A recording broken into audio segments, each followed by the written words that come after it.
How to Create a Glitch Monologues. Season 1, Chapter 2. So, with this episode, I'd like to continue to explore some of the ideas expressed in the last episode and maybe tell some stories about some of the ideas. The first concept I'd like to explain and explore is in relation to the fact that in our individual experience, reality is distinct from everyone else's in the sense that we experience a different slice of reality. Now basically, what I mean by that is that the rules that we view as essential to reality are not in fact essential at all and don't govern the subjective experience of other people. So, we have certain expectations about how society and how reality is supposed to function. There's nothing necessitating those rules to be common between the consciousnesses of multiple people, which means that every individual person experiences reality in a completely and totally distinct way. And what I mean by that is that we draw conclusions about other people based upon our theory of mind, our theory of reality, our rules that we use to interpret reality. But the reality is that other people don't share those rules. And in fact, their experience of reality is fundamentally different than ours. Now, the reason why I'm bringing this point up is because it helps us to interpret the many-layered nature of reality. Now, earlier in the previous podcast, I talked a little bit about how reality is layered and there are distinct experiences of reality nested in each other as one goes down through the many levels. And it's important to note that what this means is that, as far as other people go, they may be very, very well on a different level than we are.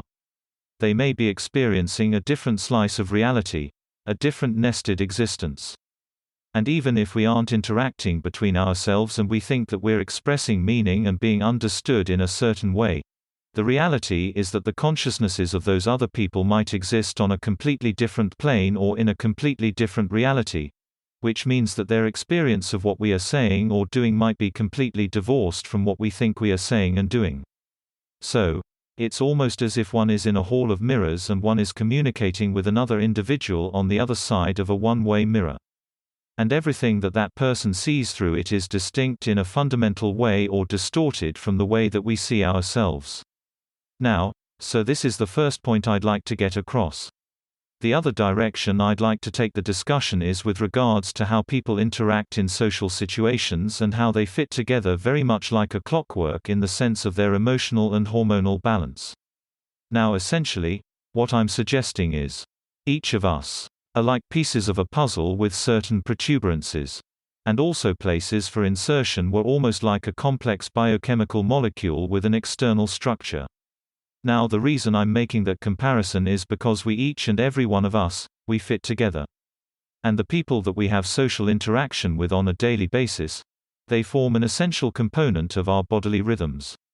We fit together in the sense that our hormonal levels, our emotional balance, our physical health, our sleep cycle, all of these things, they're shaped by the environment in which we live, and that environment is fundamentally a group of people. So, what I'm saying is that socially, when we interact with each other, our interactions have an essential and fundamental impact upon our body processes and rhythms. Now, looking at it more discreetly, one of essentially saying is when two people approach each other in a room and say they shake hands, there's a concomitant biochemical reaction, which is then incorporated into one's body processes. So socially, we fit together. Socially, we mesh together, and because we mesh together to some degree, our personality meshes together with others. Imagine that each and every one of us is a record player, and our experience of reality follows the groove of a record. That groove of a record is made up of our normal everyday interactions with other people.